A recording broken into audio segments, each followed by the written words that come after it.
Assalamualaikum warahmatullahi wabarakatuh. Salam sejahtera untuk kita semua. Om Swastiastu, Namo Buddhaya. Salam kebajikan, Rahayu.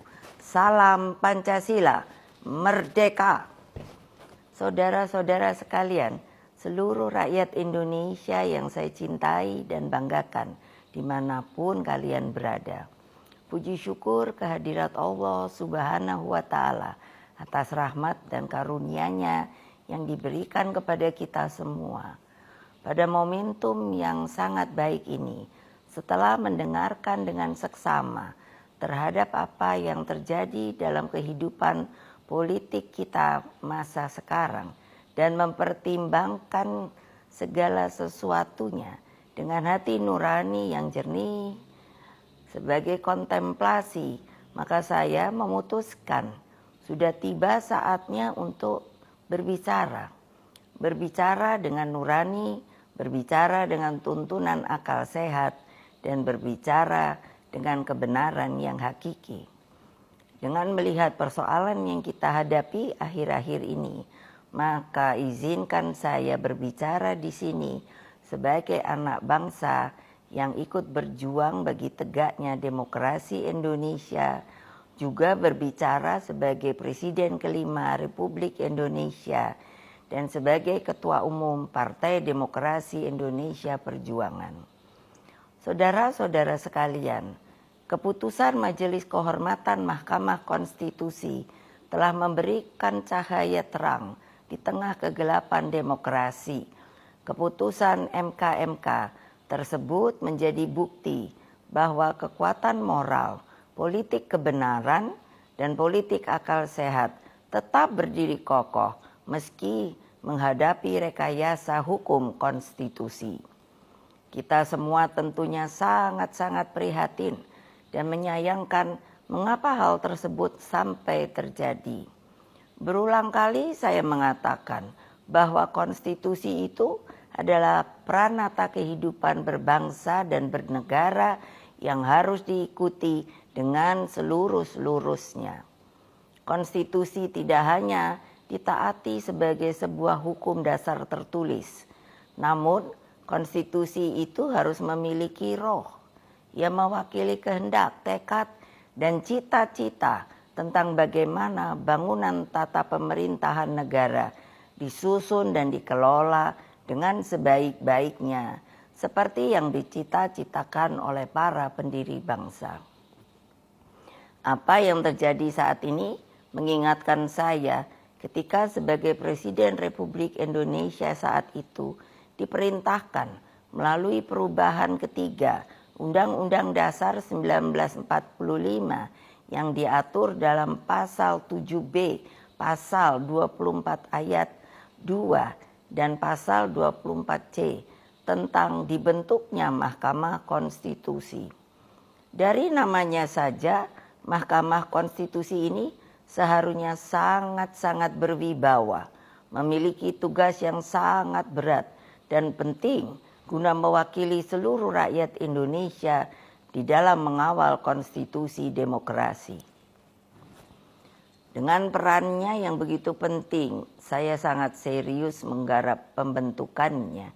Saya sebagai Presiden didampingi oleh Menteri Sekretaris Negara mencarikan sendiri gedungnya, dan saya putuskan berada di dekat istana, yaitu suatu tempat yang sangat strategis yang disebut sebagai Ring 1, sehingga Mahkamah Konstitusi tersebut harus bermanfaat bukan bagi perorangan, tapi bagi rakyat, bangsa, dan negara.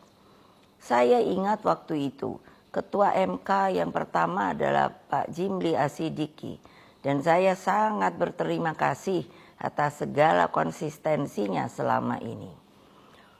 Saudara-saudara sekalian, seluruh rakyat Indonesia yang saya cintai dan banggakan, dengan seluruh suasana kebatinan terkait pembentukan MK ini, apa yang menjadi kehendak rakyat melalui reformasi adalah suatu perlawanan terhadap watak dan kultur pemerintahan yang pada waktu itu memang sangat otoriter.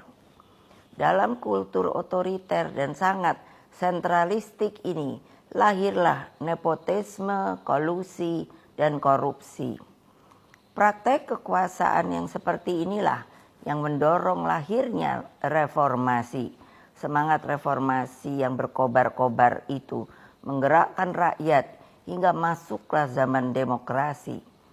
Bukan sebuah proses yang mudah, bukan yang indah, karena pada waktu itu sampai saat ini kita masih seharusnya mengenang dengan perasaan hati yang begitu sedih atas pengorbanan rakyat dan mahasiswa melalui peristiwa Kuda Tuli, peristiwa Trisakti, peristiwa Semanggi, hingga berbagai peristiwa penculikan para aktivis, bagian dari rakyat, dan lain-lain. Mereka banyak saksi-saksi hidup yang sampai hari ini berdiam diri. Semua menjadi wajah gelap demokrasi. Praktek kekuasaan yang otoriter itulah yang telah kita koreksi.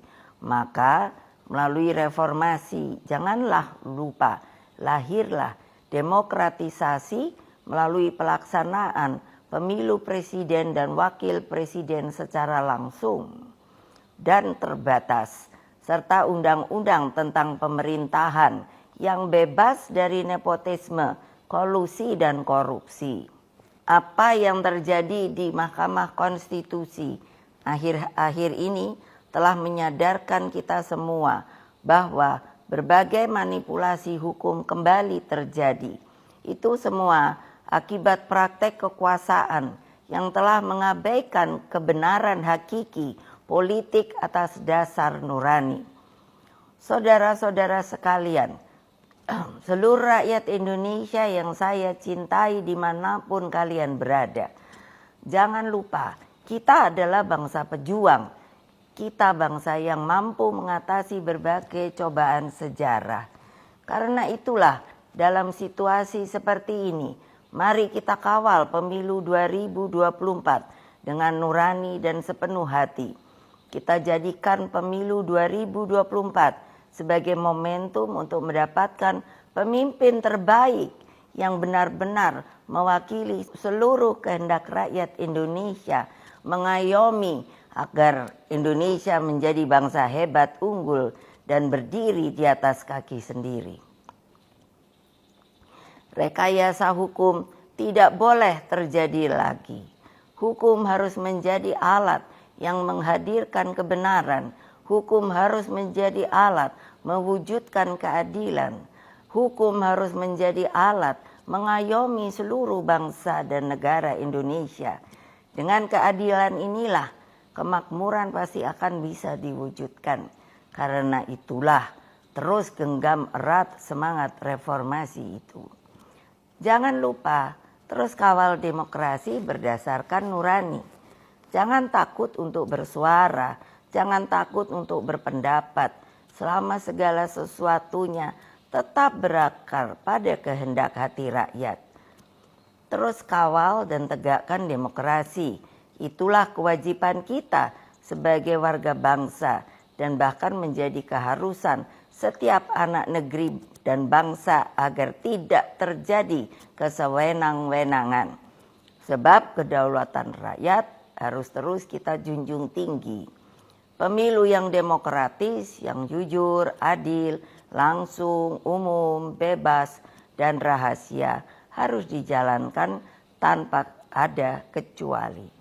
Rakyat jangan diintimidasi seperti dulu lagi. Jangan biarkan kecurangan pemilu yang akhir ini terlihat sudah mulai akan terjadi lagi. Gunakan hak pilihmu dengan tuntunan nurani. Semoga Allah yang Maha Kuasa meridui perjuangan kita. Merdeka, merdeka, merdeka. Terima kasih. Wassalamualaikum warahmatullahi wabarakatuh.